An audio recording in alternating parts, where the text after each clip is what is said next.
Students, welcome to my channel Science Galaxy. Science के top 10 questions के साथ मैं सविता इस एमसीक्यूज को लेकर आई हूँ।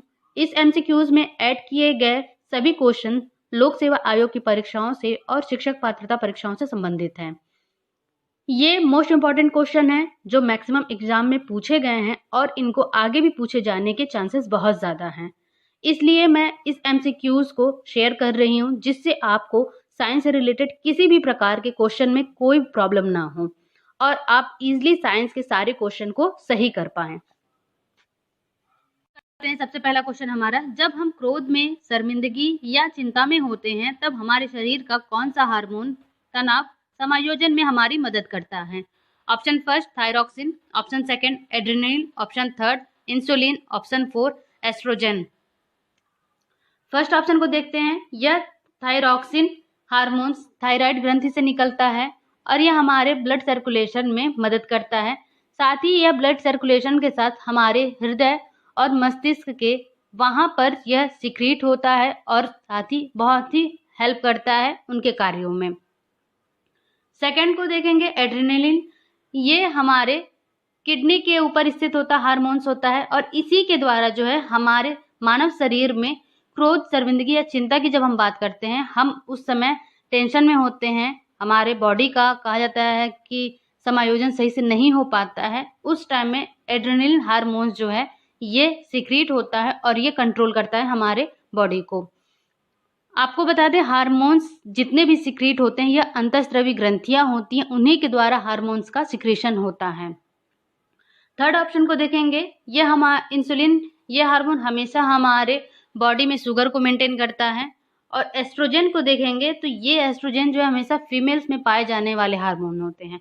इसलिए फोर ऑप्शन, थर्ड ऑप्शन और फर्स्ट ऑप्शन ये तीनों गलत होगा। सही ऑप्शन हमारा यहाँ पर होगा सेकंड एड्रेनलिन। क्वेश्चन है हमारा, तुलसी के पौधे का औषधीय महत्व निम्नलिखित की उपस्थिति के कारण है। ऑप्शन ए अकार्बनिक अम्ल, ऑप्शन बी कार्बनिक अम्ल, ऑप्शन सी फेनॉल एवं फ्लेवोनाइड, ऑप्शन डी उपरोक्त में से कोई नहीं। तुलसी एक मेडिसिनल प्लांट है, आप सभी को पता है, और इसका बहुत ही ज्यादा महत्व है हमारी चिकित्सा के क्षेत्र में। इसलिए यहाँ पे हम बात कर रहे हैं कि औषधीय इसका महत्व जो हम बात करेंगे ये केवल ऑप्शन सी फिनॉल एवं फ्लेवोनाइड के कारण ही होता है। साथ ही इसमें अनेक प्रकार के जैव रसायन तत्व भी पाए जाते हैं जैसे टैनिन और एल्केलाइड्स। इनके कारण ही तुलसी एक मेडिसिनल प्लांट हम इसे कह सकते हैं। इसलिए ऑप्शन हमारा सी ये हमारा यहाँ पर सही होगा। थर्ड क्वेश्चन है हमारा, मृत जैव अवशेषों तथा अपशिष्ट पदार्थों का अपमार्जन करने वाले सूक्ष्म जीवों को क्या कहते हैं? ऑप्शन ए उपभोक्ता, ऑप्शन बी उत्पादक, ऑप्शन सी अपमार्जक, ऑप्शन डी इनमें से कोई नहीं। ऑप्शन फर्स्ट को देखेंगे, ए उपभोक्ता, इसे हम कंज्यूमर्स बोलते हैं।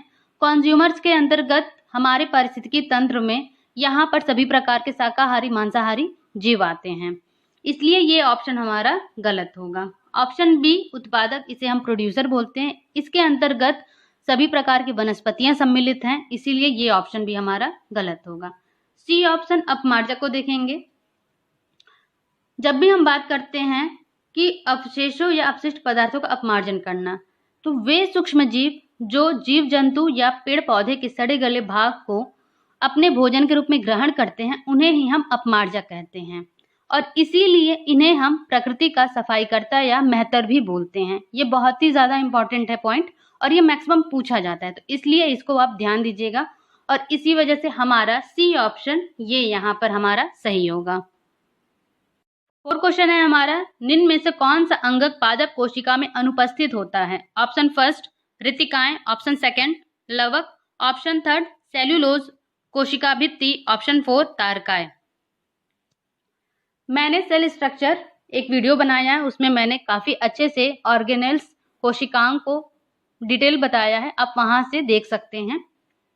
ऑप्शन फर्स्ट को अगर हम देखें, रितिकाएं, ये दोनों पादप और जंतु कोशिका दोनों में पाया जाता है, इसलिए ये ऑप्शन हमारा गलत होगा क्योंकि यहाँ पर अनुपस्थित पूछ रहा है, अब्सेंट पूछ रहा है, तो ये पाए जाते हैं पादप कोशिका में।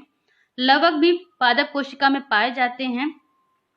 सेल्यूलोज कोशिका भित्ति, यह भी पादप कोशिका में पाए जाते हैं। ये सबसे बाहरी लेयर होता है जिसे हम सेल वॉल बोलते हैं। तारकाय, जिसे हम सेंट्रोसोम बोलते हैं, यह केवल जंतु कोशिका में पाया जाता है, इसलिए तारकाय डी हमारा आंसर सही होगा। लवक और सेल्यूलोज ये आंसर गलत होंगे। ऑप्शन 4 हमारा यहाँ पर ये सही होगा।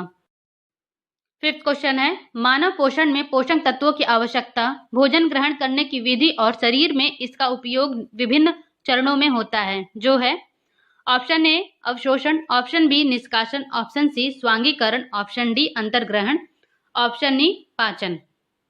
इन चरणों को उस क्रम में लगाइए जिस क्रम में ये शरीर में होते हैं। ये पाचन क्रिया के चरण हैं, 5 चरण, इनको हमें क्रम से लगाना है कि किस क्रम से ये स्टार्ट होते हैं। सबसे पहले हम देखते हैं तो भोजन को जब हम ग्रहण करते हैं, यह मुख गुहिका से स्टार्ट होता है। सबसे पहला ऑप्शन डी हमारा आएगा अंतर्ग्रहण। अंतर्ग्रहण करने के बाद हम पाचन, भोजन का पाचन होता है और यह अमाशय के द्वारा होता है। पाचन के बाद भोजन का अवशोषण किया जाता है। यह अवशोषण हमारे आंतों के द्वारा होता है, जिसमें छोटी आंत और बड़ी आंत सम्मिलित होती हैं।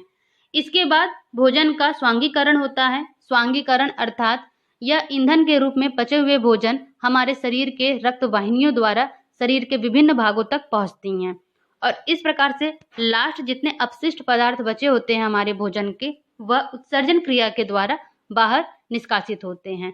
इस प्रकार से हम ऑप्शंस को देखेंगे। ऑप्शन सेकंड डी, ई, ए, सी, बी ये हमारा सही होगा। क्वेश्चन है हमारा, पौधों में मादा जननांग के भागों का व्यवस्थित क्रम है। ऑप्शन फर्स्ट अंडाशय, वर्तिकाग्र, वर्तिका एवं पुष्पासन। ऑप्शन सेकंड वर्तिकाग्र, वर्तिका, अंडाशय एवं पुष्पासन। ऑप्शन थर्ड अंडाशय, वर्तिका, पुष्पासन एवं वर्तिकाग्र। ऑप्शन 4 वर्तिका, वर्तिकाग्र, अंडाशय एवं पुष्पासन। पौधों के मादा जननांग अर्थात यहाँ पर स्त्री केसर को पूछा जा रहा है। इनके भागों को हमें व्यवस्थित क्रम में लगाना है। ये डायग्राम आपको दिख रहा है। यहाँ पर पौधों में नर और मादा जननांग पाए जाते हैं, जिसे हम स्त्री केसर और पुंकेसर बोलते हैं। ये स्ट्रक्चर आपको दिख रहा है, इसे हम स्त्री केसर बोलते हैं और इस स्ट्रक्चर को हम पुंकेसर बोलते हैं। फूल जहाँ से ये जुड़े हुए होते हैं, इस भाग को हम पुष्पासन बोलते हैं। इस प्रकार से अगर हम क्रम में देखें तो सबसे पहले ये स्टार जैसी संरचना, इसे हम स्टिग्मा बोलते हैं, जिसे हम वर्तिकाग्र बोलते हैं। स्टिग्मा को ओवरी से जोड़ने का कार्य अर्थात वर्तिकाग्र को अंडाशय से जोड़ने का कार्य नलीनुमा संरचना करती है, इसे हम स्टाइल बोलते हैं, वर्तिका। वहीं सबसे लास्ट में अंडाशय, ओवरी, इसे हम बोलते हैं। और इसके बाद पुष्पासन, ये भाग हमारा आएगा। इस प्रकार से यहाँ पर हमारा सेकंड ऑप्शन वर्तिकाग्र, वर्तिका, अंडाशय एवं पुष्पासन, जिसे स्टिग्मा, स्टाइल, ओवरी एंड रिसेप्टिकल बोलेंगे, सेकंड ऑप्शन यहाँ पे ये सही होगा। 7th क्वेश्चन है हमारा, नाइट्रोजन स्थिरीकरण जीवाणु किस पौधों की जड़ के साथ संयोजन करते हैं। ऑप्शन ए दालें, ऑप्शन बी चावल, ऑप्शन सी गेहूं, ऑप्शन डी गन्ना। नाइट्रोजन फिक्सीकरण ये हमेशा जीवाणु बैक्टीरिया के कारण होता है और ये हमेशा दलहन वाले पौधों की जड़ों के साथ संयोजन करते हैं, इसलिए ऑप्शन ए दालें ये हमारा सही ऑप्शन होगा। 8th क्वेश्चन है हमारा, दूध में निम्नलिखित कौन से पोषक तत्व होते हैं। Option first protein, iron, vitamin D. Option second protein, calcium, vitamin D. Option third protein, vitamin C, vitamin A. Option 4 carbohydrate, vitamin C, iron. दूध में पाए जाने वाले पोषक तत्व यहाँ पर प्रोटीन पाया जाता है और यह प्रोटीन केसीन प्रोटीन होता है, इसलिए फर्स्ट ऑप्शन में अगर हम देखें तो प्रोटीन सही है, बट आयरन देखें तो आयरन नहीं पाया जाता है, विटामिन डी पाया जाता है, इसलिए ये ऑप्शन हमारा गलत हो जाएगा। सेकंड देखते हैं तो केसीन प्रोटीन यहाँ पाया जाता है, कैल्शियम भी पाया जाता है, साथ में विटामिन डी भी पाया जाता है। थर्ड ऑप्शन को देखेंगे तो प्रोटीन पाया जाता है, विटामिन सी, विटामिन ए ये नहीं पाया जाता है, इसलिए ये ऑप्शन हमारा गलत होगा। 4 ऑप्शंस को देखते हैं तो यहाँ पर कार्बोहाइड्रेट, विटामिन सी और आयरन ये तीनों नहीं पाया जाता है, इसलिए यहाँ पर ये ऑप्शन भी हमारा गलत होगा। Second option casein protein, calcium और विटामिन डी ये दूध में पाए जाने वाले पोषक तत्व होते हैं। 9 क्वेश्चन है हमारा, इकोसिस्टम के संबंध में निम्न में से क्या सत्य है? ऑप्शन ए, प्राथमिक उपभोक्ता उत्पादक पर न्यूनतम रूप से आश्रित हैं। ऑप्शन बी, प्राथमिक उपभोक्ता उत्पादकों से संख्या में अधिक होते हैं। ऑप्शन सी, उत्पादक प्राथमिक उपभोक्ता से अधिक हैं। ऑप्शन डी, द्वितीयक उपभोक्ता अधिकतम होने के साथ साथ बहुत ही शक्तिशाली हैं। इकोसिस्टम में हम देखते हैं तो सबसे पहले आता है प्रोड्यूसर, फिर कंज्यूमर। उसके अकॉर्डिंग अगर हम देखें तो यहाँ पर ऑप्शन ए को देखें तो प्राथमिक उपभोक्ता यानी कि प्राइमरी कंज्यूमर्स की बात हो रही है और ये प्रोड्यूसर पर न्यूनतम रूप से आश्रित होता है। तो ये ऑप्शन यहाँ पर बिल्कुल गलत है, क्योंकि प्राथमिक उपभोक्ता की अगर हम बात करें प्राइमरी कंज्यूमर्स की, इसके अंतर्गत हमेशा शाकाहारी जीव जंतु आते हैं और ये इसके लिए हमेशा उत्पादक अर्थात पेड़ पौधों पर आश्रित होते हैं। तो यहाँ पर न्यूनतम बोला जा रहा है, इसलिए ये ऑप्शन हमारा गलत हो जाएगा। सेकंड ऑप्शन को देखेंगे, प्राथमिक उपभोक्ता उत्पादकों में की संख्या में अधिक होते हैं। ये ऑप्शन भी गलत है, क्योंकि सबसे ज्यादा प्रोड्यूसर की संख्या होती है, पेड़ पौधों की संख्या सबसे ज्यादा होती है, इसलिए प्राथमिक उपभोक्ता अर्थात प्राइमरी कंज्यूमर ये हमारा आंसर यहाँ पे गलत होगा। सी को देखेंगे, उत्पादक प्राथमिक उपभोक्ता से अधिक है। उत्पादक अर्थात यहाँ पे पेड़ पौधों की बात हो रही है और प्राथमिक उपभोक्ता यानी कि शाकाहारी जीव जंतुओं की बात हो रही है। तो यहाँ पर ये ऑप्शन सही है, क्योंकि पेड़ पौधों की संख्या इनके अकॉर्डिंग हमेशा ज्यादा होती है। ऑप्शन डी को देखेंगे, द्वितीयक उपभोक्ता अधिकतम होने के साथ साथ बहुत ही शक्तिशाली होते हैं। द्वितीयक उपभोक्ता जिसके अंतर्गत सभी मांसाहारी जीव जंतु आते हैं, तो वो अधिक इनकी संख्या नहीं होती है, इसलिए ये ऑप्शन भी हमारा यहाँ पर गलत होगा। सही ऑप्शन हमारा होगा सी। लास्ट क्वेश्चन है हमारा, मनुष्य के शरीर की सबसे बड़ी ग्रंथि है। ऑप्शन फर्स्ट अधिवृक्क ग्रंथि, ऑप्शन सेकंड पीयूष ग्रंथि, ऑप्शन थर्ड अग्नाशय, ऑप्शन 4 यकृत। मनुष्य में सबसे बड़ी ग्रंथि बात करें तो यहाँ पर यकृत लीवर होता है।